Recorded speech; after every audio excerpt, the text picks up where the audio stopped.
I'm Jennifer Rothschild. Welcome to this month's womensministry.net video devotional. I brought something to show you because I just found it in one of my drawers the other day. And here's what it is. Now, to you, it may be difficult to discern what it is. And if you can figure out what it is, you may think, why in the world was that in one of her drawers? Because what it is a crumpled up piece of foil. Well, there's meaning behind this. To me, this represents love. And I'll tell you why. When the man who is now my husband and I were first getting to know each other, Phil and I were both students at Palm Beach Atlantic University, and he worked in the student center in the mailroom. Well, I would go to the mailroom whenever it was his shift, and I would just hang out and we'd talk. And we had been getting to know each other for many weeks, and he had received this particular day a package in the mail. It had come from home, and it was a box of chocolate chip cookies wrapped in aluminum foil. Well, he and I finished those last few cookies, and as we were finished with the cookies, we were still visiting a little, and while we were visiting, unbeknownst to me, he had taken the foil and he was shaping it. And when it was time for him to walk me home, before I walked into my dorm, he handed me an aluminum foil heart. Well, I still have that exact heart, but now we've been married over 20 years, in fact, almost 25.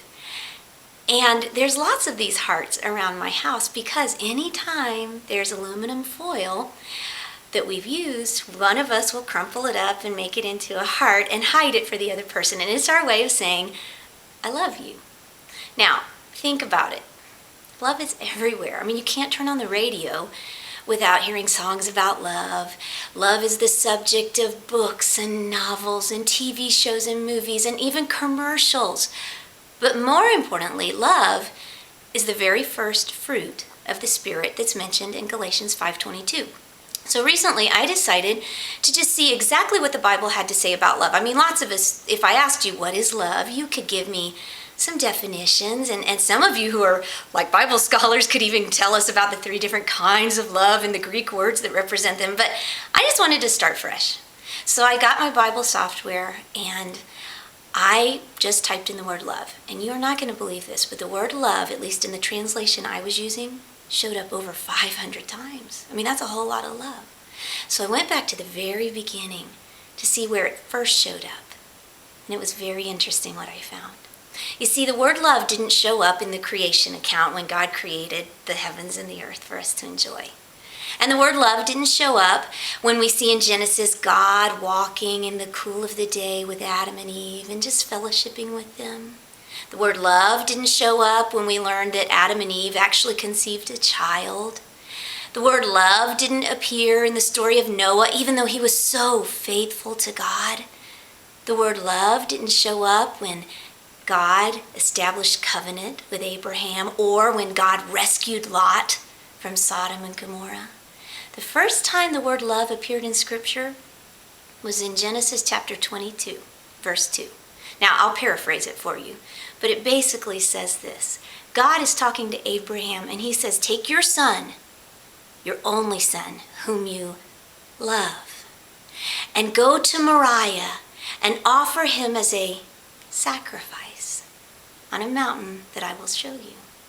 See, I think it was very intentional that God reserved the word love for the time it would appear as a sacrifice, because that's what love is. The story, of course, of Abraham offering his son as a sacrifice is a foreshadowing of God, who took his son, his only son, whom he loved, and offered him as a sacrifice for you and me on a mountain called Calvary. You see, love is a feeling. Yeah, it's a feeling. But more importantly, it's a sacrifice. Love isn't just a sentiment or a thought. It's obedience. It's the way we relate to others and the way we relate to God. And eventually, it shows us that love is sacrifice. Another thing I did, and I would encourage you to do this, whether you're watching this video by yourself or with a bunch of your friends, or even if you're a women's minister doing this with your leadership team, go to 1 Corinthians 13. We all know that is the love chapter.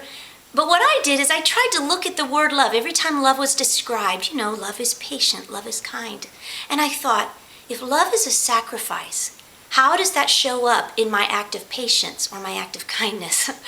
Well, let's be honest, sister to sister. There are times when it takes every bit of your self-sacrifice to be patient with someone who doesn't deserve it. Love doesn't envy. Love doesn't boast. We sacrifice our pride when we choose not to boast.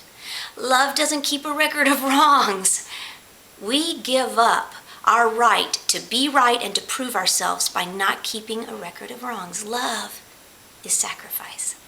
That's what God showed us on Mount Moriah and Mount Calvary. So let's you and I be willing to climb up that mountain of love every day, step by step, being willing to sacrifice and experiencing the honor of what it really means to love like Jesus did. 1 Corinthians 13:13 tells us that abiding now, there is faith and there is hope and there is love. But you know what the greatest is? It's love. So let's do it well, my sisters. I'm so glad you joined me today, and I hope you will come to womensministry.net and connect with other women just like you who are seeking to know God and to make Him known at womensministry.net. And you know what? I love you. God bless you. Have a great day.